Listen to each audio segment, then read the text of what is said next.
Hello everyone, welcome back to Jwalpa coaching classes.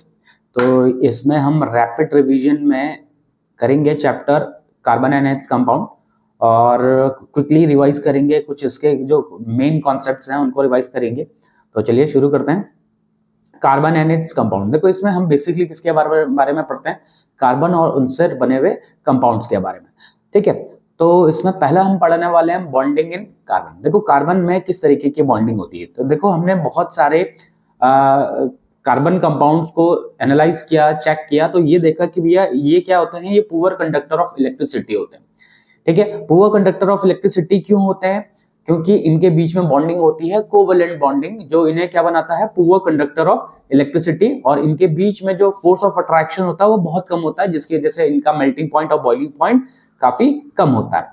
ठीक है, अच्छा, तो जो कार्बन होते हैं ये कोवेलेंट बॉन्ड बनाते हैं। कोवेलेंट बॉन्ड एक्चुअली बनता कैसे है? कोवेलेंट बॉन्ड बनता है बाय शेयरिंग ऑफ इलेक्ट्रॉन्स, मतलब दो एटम्स अपने अपने इलेक्ट्रॉन्स को शेयर करते हैं।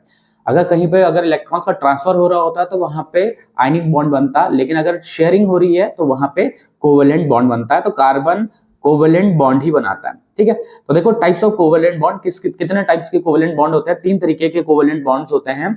एक होता है आपका सिंगल कोवेलेंट बॉन्ड, दूसरा होता है डबल कोवेलेंट बॉन्ड और तीसरा होता है ट्रिपल कोवेलेंट बॉन्ड। ठीक है, तो सिंगल कोवेलेंट बॉन्ड में एक्चुअली क्या हो रहा होता है? सिंगल कोवेलेंट बॉन्ड में एक एक इलेक्ट्रॉन्स की शेयरिंग हो रही होती है, मतलब जो दो एटम्स हैं वो एक एक इलेक्ट्रॉन शेयर करेंगे। ठीक है, तो सिंगल कोवेलेंट बॉन्ड बनेगा। डबल कोवेलेंट बॉन्ड में जो दो एटम्स हैं दो दो इलेक्ट्रॉन शेयर करेंगे तो डबल कोवेलेंट बॉन्ड बनेगा। ठीक है, ट्रिपल कोवेलेंट बॉन्ड में तीन तीन इलेक्ट्रॉन्स की शेयरिंग हो रही होती है। ठीक है, अच्छा, noble gas configuration of carbon. तो देखो एक्चुअली बॉन्डिंग क्यों करनी है? क्योंकि जो कार्बन होता है उसे नोबल गैस का इलेक्ट्रॉनिक कॉन्फ़िगरेशन अचीव करना होता है। मतलब हम सिंपल सा ये कहते हैं कि उसको अचीव करना होता है आउटरमोस्ट शेल में 8 इलेक्ट्रॉन्स। ठीक है, अब क्या होता है कि ये 8 इलेक्ट्रॉन्स या फिर 2 इलेक्ट्रॉन्स डुप्लेट कहते हैं जिसे, उसे अचीव करना होता है। अब ये कैसे किया जा सकता है, जरा सपोज समझते हैं कि मान लेते हैं कि कार्बन है, कार्बन ने 4 इलेक्ट्रॉन्स डोनेट कर दिए, कार्बन ने 4 इलेक्ट्रॉन्स डोनेट कर दिए और उस पर C4+ आ गया। तो देखो C4+, कार्बन C4+ नहीं बना पाएगा। क्यों नहीं बना पाएगा? वो इस वजह से नहीं बना पाएगा क्योंकि कार्बन से ये 4 इलेक्ट्रॉन्स निकालने के लिए बहुत ज्यादा अमाउंट की एनर्जी की जरूरत होती है। इस वजह से ये 4 अपने इलेक्ट्रॉन्स दे नहीं पाएगा और C4+ नहीं बना पाता। बहुत इंपॉर्टेंट चीज है कि C4+ क्यों नहीं बना पाता। ठीक है, अगर बाई चांस ये कार्बन 4 इलेक्ट्रॉन्स कहीं से एक्सेप्ट कर ले तो ये C4- बना देगा, लेकिन ये 4 इलेक्ट्रॉन्स एक्सेप्ट भी नहीं कर पाता। क्यों? क्योंकि अगर वो 4 इलेक्ट्रॉन्स एक्सेप्ट कर लेगा तो वहां पे नंबर ऑफ प्रोटॉन्स कम हो जाएंगे और नंबर ऑफ इलेक्ट्रॉन्स ज्यादा हो जाएंगे, और ज्यादा प्रोटॉन्स के लिए कम प्रोटॉन्स के लिए ज्यादा इलेक्ट्रॉन्स को होल्ड करना बहुत डिफिकल्ट टास्क हो जाता है, इसीलिए ये इलेक्ट्रॉन्स को एक्सेप्ट भी नहीं करेगा। ठीक है, तो इसीलिए कार्बन C4+ और C4- नहीं बनाता, मतलब ये इससे ट्रांसफर ऑफ इलेक्ट्रॉन्स नहीं हो पाता। अब ट्रांसफर ऑफ इलेक्ट्रॉन्स नहीं हो पाता, इसीलिए इसमें आयनिक बॉन्ड नहीं बनता। तो ये क्या करेगा? ये शेयर करेगा इलेक्ट्रॉन्स को और इलेक्ट्रॉन्स की शेयरिंग से ही बना देगा क्या? Covalent bond. ठीक है, तो जैसे भी मैंने बताया था कि अगर एक एक इलेक्ट्रॉन्स की शेयरिंग करता है, जैसे यहाँ पे देख सकते हो आप कि अगर इन्होंने अपने एक एक इलेक्ट्रॉन शेयर किए तो इनके बीच में एक सिंगल कोवेलेंट बॉन्ड बनता है। इस तरीके से सिंगल कोवेलेंट बॉन्ड को इस तरीके से सिंगल लाइन से रिप्रेजेंट किया जाता है। ठीक है, अगर वहीं पे अगर दो दो इलेक्ट्रॉन्स शेयर करेगा तो डबल कोवेलेंट बॉन्ड बनेगा, जैसे कि यहाँ पे ऑक्सीजन और ऑक्सीजन के बीच में डबल कोवेलेंट बॉन्ड है। और अगर तीन तीन इलेक्ट्रॉन शेयर करता है तो ट्रिपल कोवेलेंट बॉन्ड बनेगा, जैसे यहाँ पे तीन तीन इलेक्ट्रॉन्स की शेयरिंग हो रही, तीन बॉन्ड बने हुए। ठीक है,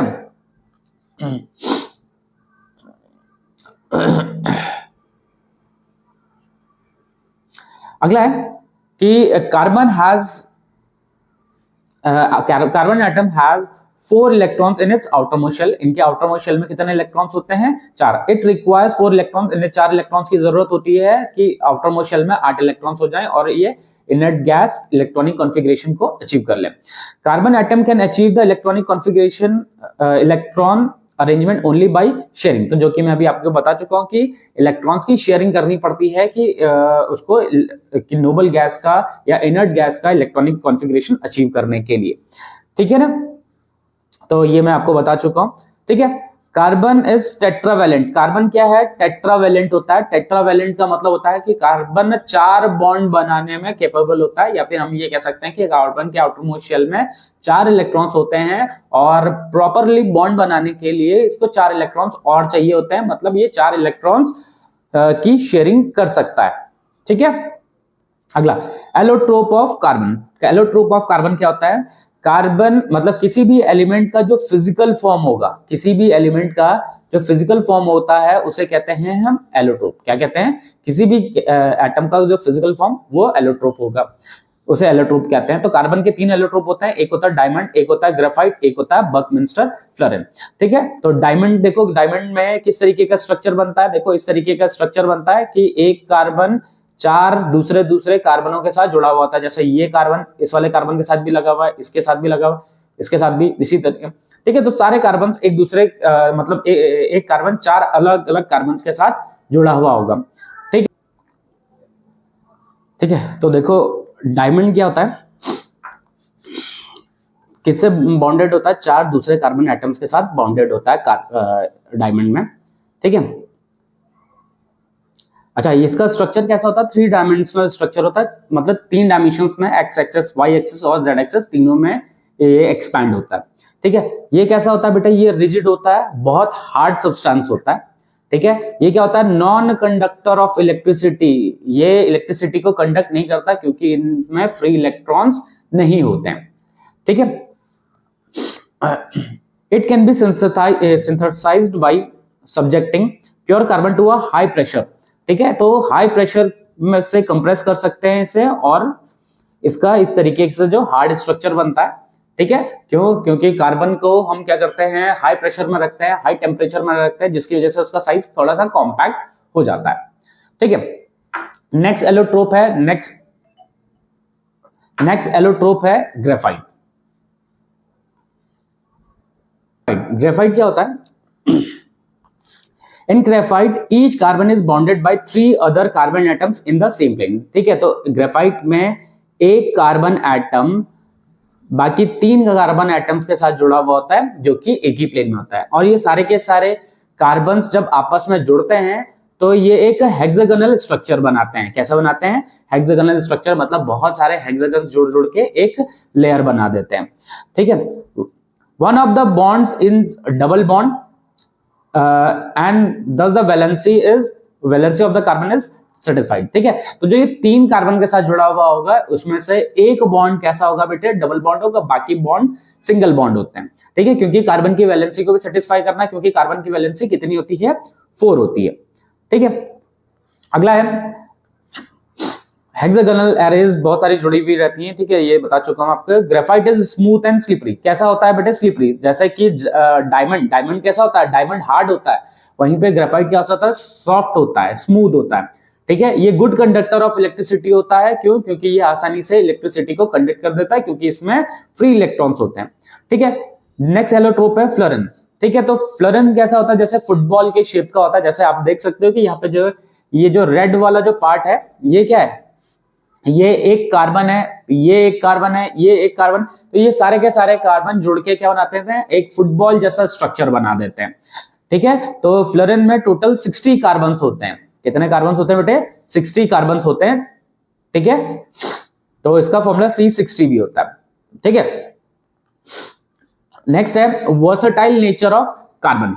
ठीक है, देखो कार्बन की 2 प्रॉपर्टीज हैं जो इसको वर्सेटाइल बनाती हैं। ठीक है, पहली है कैटिनेशन। कैटिनेशन का मतलब होता है सेल्फ लिंकेज, मतलब कार्बन अपने ही जैसे दूसरे कार्बन के साथ जुड़ के एक बहुत बड़ा स्ट्रक्चर बना सकता है और बहुत कंपाउंड्स बना सकता है।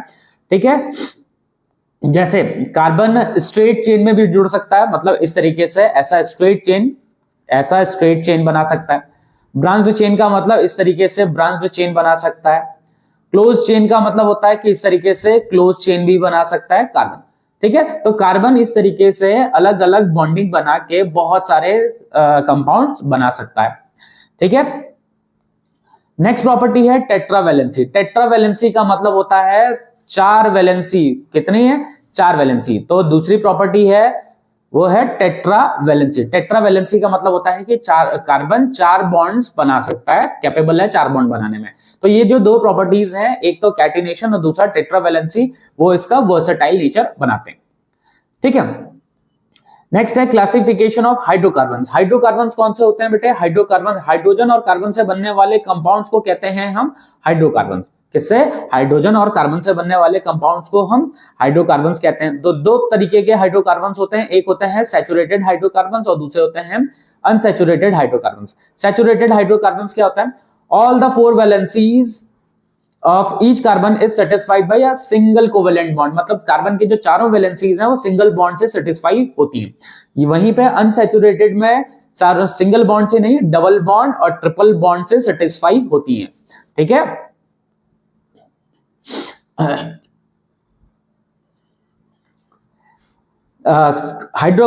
Saturated hydrocarbons are less reactive. क्या है? लेस रिएक्टिव होते हैं ड्यू टू नॉन अवेलेबिलिटी और electrons in a single bond. ठीक है, इसमें फ्री इलेक्ट्रॉन्स ना होने की वजह से, मतलब अवेलेबल इलेक्ट्रॉन्स नहीं होते हैं, इसीलिए ये कैसे होते हैं?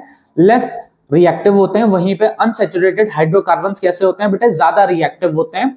क्यों? क्योंकि इसमें डबल बॉन्ड होता है और ट्रिपल बॉन्ड होता है, और अगर एक डबल बॉन्ड टूट जाएगा तो वहां पे और बॉन्ड बनाने के चांसेस होते हैं। इसी वजह से अनसैचुरेटेड हाइड्रोकार्बन्स रिएक्टिव होते हैं। अगला है साइक्लिक हाइड्रोकार्बन। साइक्लिक हाइड्रोकार्बन जिसमें साइकिल के फॉर्म में रहते हैं। कैसे रहते हैं बेटे? साइकिल के फॉर्म में, इस तरीके से साइकिल। ठीक है, साइकिल के फॉर्म में रहते हैं, रिंग के फॉर्म में रहते हैं। ठीक है, साइक्लिक हाइड्रोकार्बन भी दो प्रकार के होते हैं, एक होता है सैचुरेटेड साइक्लिक और दूसरा होता है अनसैचुरेटेड। सैचुरेटेड साइक्लिक क्या है? जैसे अगर मैं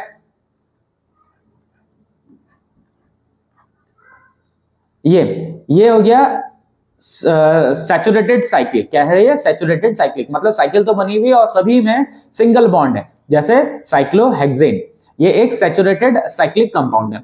अनसैचुरेटेड साइक्लिक में क्या होगा? डबल बॉन्ड प्रेजेंट होगा, जैसे बेंजीन। बेंजीन में क्या होता है बेटे? बेंजीन का स्ट्रक्चर कुछ इस तरीके का बनता है, ऐसा, और इसमें डबल बॉन्ड भी प्रेजेंट रहते हैं।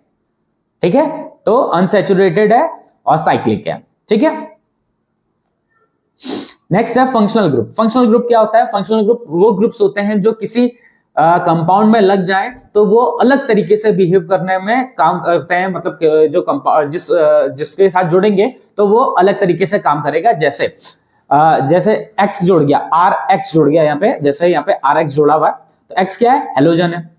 आर ओ एच जुड़ गया तो ये क्या हो गया? अल्कोहल हो गया। तो देखो यहाँ पे एक चीज क्या है, यहाँ पे एक्स जुड़ा हुआ है तो हेलो एल्केन बन गया, OH जुड़ गया तो अल्कोहल बन गया। बाकी ये तो चीजें, दोनों चीजें सेम है, देखो आर आर सेम है, खाली ये अलग चीज जुड़ा और इसने अलग तरीके से काम करना स्टार्ट कर दिया। तो ये क्या है बेटा? ये फंक्शनल ग्रुप है।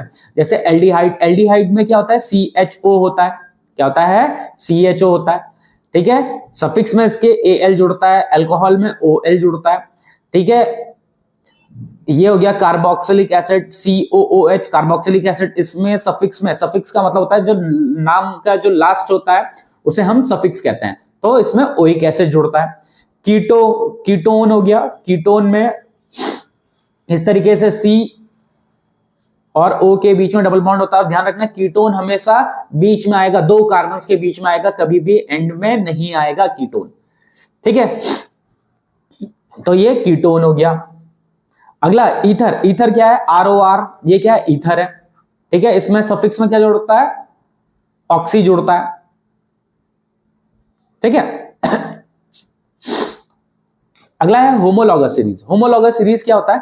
होमोलॉगस सीरीज एक सीरीज है जिसमें जो कंपाउंड्स होंगे वो सिमिलर केमिकल प्रॉपर्टी शो करते हैं। क्या शो करते हैं बेटे? सिमिलर केमिकल प्रॉपर्टी शो करते हैं। अब प्रॉपर्टीज क्या होती हैं इनकी होमोलॉगस सीरीज की? जैसे जो हर मेंबर होता है, जैसे दो मेंबर्स हैं, दो कॉन्जिक्यूटिव मेंबर होते हैं, मतलब एक हो गया उसके बाद दूसरा हो गया, इनके बीच में CH2 का गैप होता है। किसका गैप होता है? CH2 का गैप होता है। जैसे अगर मैं मीथेन की बात करूं, किसकी बात करूं? मीथेन। मीथेन क्या हो गया? CH4। इसका आगे वाला कंपाउंड होता है C2H6। इसका आगे वाला कंपाउंड हो गया C3H8। तो सभी में दो कार्बन, एक कार्बन और दो हाइड्रोजन का गैप होता है। ठीक है, मॉलिक्यूलर मास 14 का मॉलिक्यूलर का मास गैप, कितने मॉलिक्यूलर मास का गैप होगा? 14 का गैप होगा। ठीक है, मतलब इसका जो भी मास होगा और इसका जो भी मास होगा, इनके बीच में 14 का गैप होगा, इसका जो भी मास होगा और इसका जो भी होगा, इन दोनों के बीच में भी 14 का गैप होगा। ठीक है, तो जो होमोलॉगस सीरीज होते हैं उनका जनरल फॉर्मूला क्या होता है बेटा, सेम होता है। ठीक है, the physical properties of the member show a gradation in the properties, मतलब जो फिजिकल प्रॉपर्टीज होती हैं वो वेरी करती हैं, लेकिन केमिकल प्रॉपर्टीज कैसी होती हैं, सिमिलर होती हैं। ठीक है, और ये सिमिलर मेथड से, सिमिलर जनरल मेथड से प्रिपेयर किए जाते हैं। अगला है नोमेनक्लेचर। नोमेनक्लेचर का मतलब होता है आपने कार्बन कंपाउंड्स की नेमिंग करनी है। क्या करनी है, कार्बन कंपाउंड्स की नेमिंग करनी है, तो उसके लिए कुछ रूल्स हैं। जैसे सफिक्स, सफिक्स क्या होता है, जो नाम के लास्ट में जुड़ता है वो सफिक्स कहलाता है। प्रीफिक्स क्या होता है, जो नाम के स्टार्टिंग में जुड़ता है उसे हम प्रीफिक्स कहते हैं। ठीक है, ट्राइवियल नेम, ट्राइवियल नेम क्या होता है बेटे, जो जनरली जिस नाम से हम जानते हैं कंपाउंड को उसे क्या कहते हैं, trivial name. The common names for the carbon compounds are known as trivial names. ठीक है, आईयूपीएसी नेम क्या होता है, आईयूपीएसी क्या है, एक ऑर्गेनाइजेशन है, क्या है, international union of pure and applied chemistry. ठीक है, तो ये क्या करता है, ऑर्गेनिक कंपाउंड्स की नेमिंग करता है। ठीक है, तो जो हम नेमिंग करते हैं वो इन्हीं के रूल्स के अकॉर्डिंग करते हैं। ठीक है, अगला है chemical properties of carbon compounds, carbon compounds की केमिकल प्रॉपर्टीज। ठीक है, पहला है कंबशन। कंबशन का मतलब होता है कि आप कार्बन कंपाउंड को क्या कर रहे हो, कंबशन कर रहे हो, ऑक्सीजन की प्रेजेंस में उसे हीट अप कर रहे हो। ठीक है, तो ध्यान रखना कोई भी कार्बन कंपाउंड होगा, अगर आप उसे ऑक्सीजन की प्रेजेंस में हीट अप करते हो तो आपको क्या मिलेगा, कार्बन डाइऑक्साइड, वाटर और हीट। ठीक है, क्या मिलेगा बेटे, कार्बन डाइऑक्साइड, वाटर और हीट मिलेगा। ठीक है, इसको कहते हैं कंबशन। ठीक है, फ्लेम कैरेक्टरिस्टिक, फ्लेम कैरेक्टरिस्टिक क्या है जरा देखते हैं। Saturated hydrocarbons give clean flame while unsaturated hydrocarbons give smoky flame, मतलब अगर आपने सैचुरेटेड हाइड्रोकार्बन्स को अगर आपने बर्न किया तो जो फ्लेम होगा वो एकदम क्लीन होगा। वहीं पे अगर आप अनसैचुरेटेड हाइड्रोकार्बन को बर्न करते हो तो स्मोकी फ्लेम होता है। स्मोकी फ्लेम का मतलब होता है स्मोक, थोड़ा सा धुआं रहेगा उसमें। ठीक है, तो अगर आप जैसे कि मैं आपको बता चुका हूं अभी कि अगर आप हाइड्रोकार्बन्स को ऑक्सीजन की प्रेजेंस में रखते हो तो कार्बन डाइऑक्साइड, वाटर और हीट और लाइट मिलता है।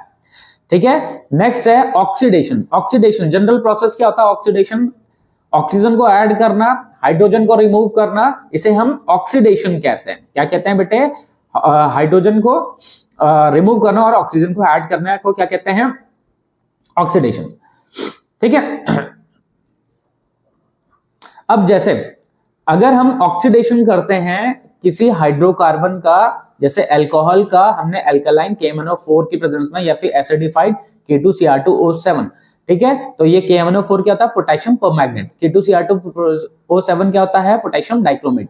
इसके साथ अगर मिलाते हैं तो अल्कोहल कन्वर्ट हो जाता है किसमें, एसिड में। अगर ये इथेनॉल है तो बन जाएगा क्या, एसिटिक एसिड या फिर इथेनोइक एसिड बन जाएगा। ठीक है, चलिए अब आगे देखते हैं।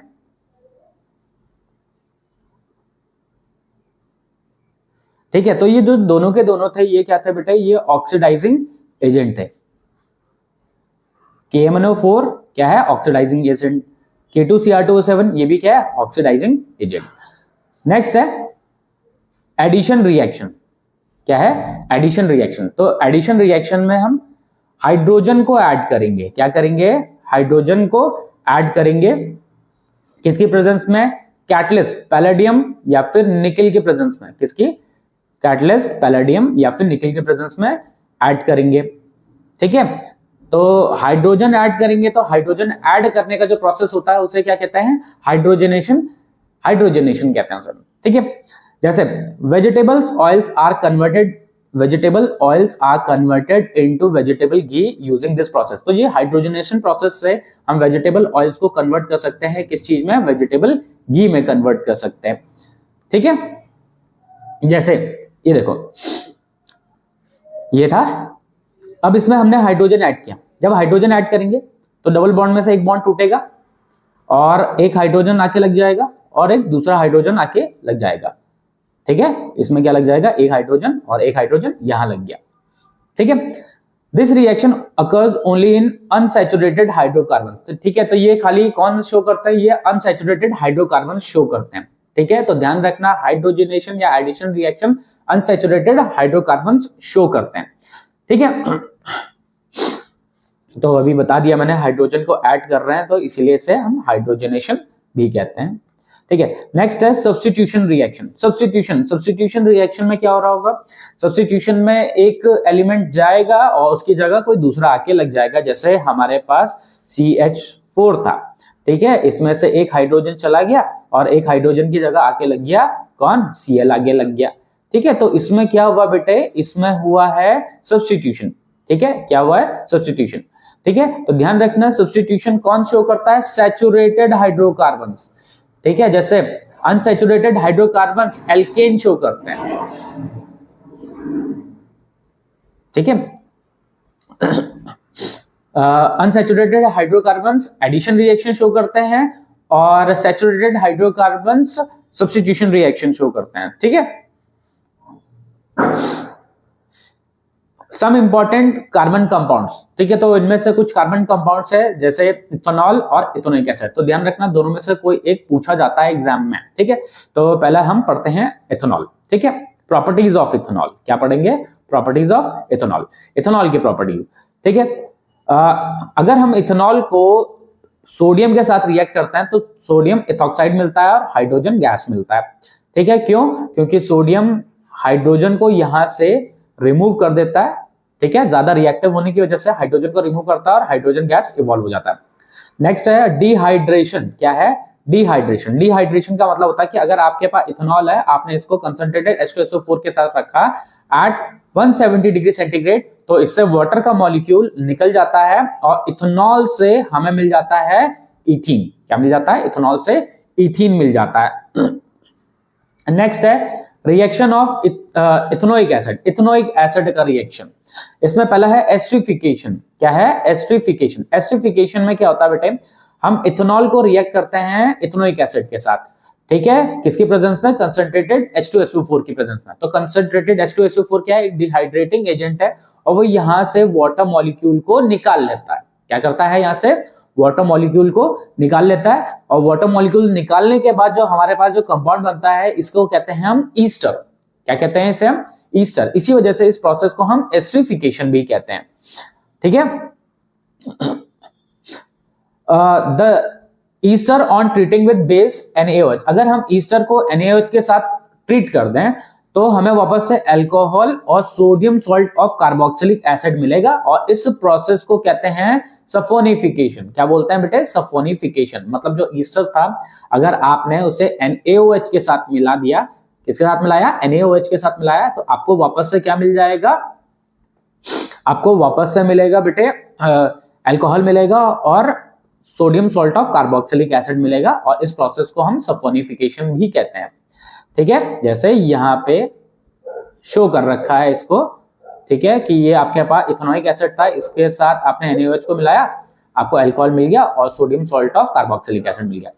नेक्स्ट है रिएक्शन विद बेस। अगर हम एसिटिक एसिड को या इथेनोइक एसिड को बेस के साथ मिलाते हैं तो सॉल्ट एंड वाटर मिलता है। तो ये एक प्रकार का न्यूट्रलाइजेशन प्रोसेस है, न्यूट्रलाइजेशन रिएक्शन। ठीक है, नेक्स्ट है कि अगर हम इथेनोइक एसिड को मिलाते हैं किसके साथ, अगर हम इथेनोइक एसिड को मिलाते हैं सोडियम कार्बोनेट के साथ या बाइकार्बोनेट के साथ, तो जैसे हमने एसिड की प्रॉपर्टीज में पढ़ा था कि अगर हम एसिड को सोडियम कार्बोनेट या बाइकार्बोनेट के साथ मिलाते हैं तो सॉल्ट मिलता है, वाटर मिलता है और कार्बन डाइऑक्साइड मिलता है।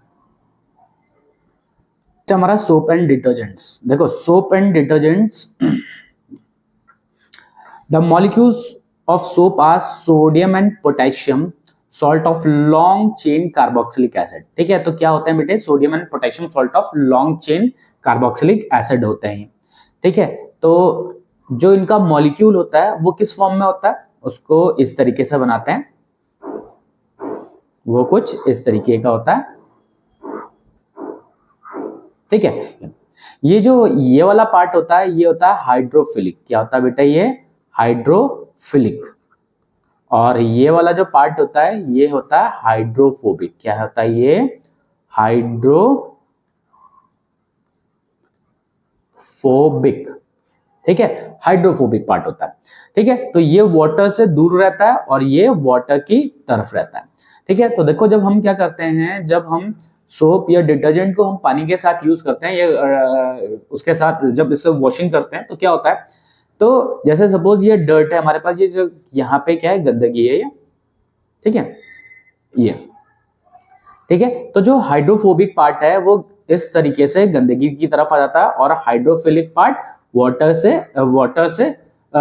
की तरफ आ जाता है, ठीक है। तो ये एक इस तरीके का स्ट्रक्चर बना देता है, इस स्ट्रक्चर को बोलते हैं मिसल।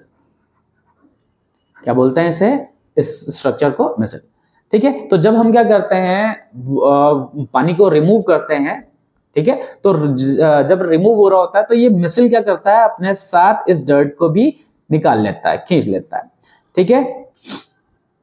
तो इस तरीके से सोप और डिटर्जेंट काम करते हैं, ठीक है।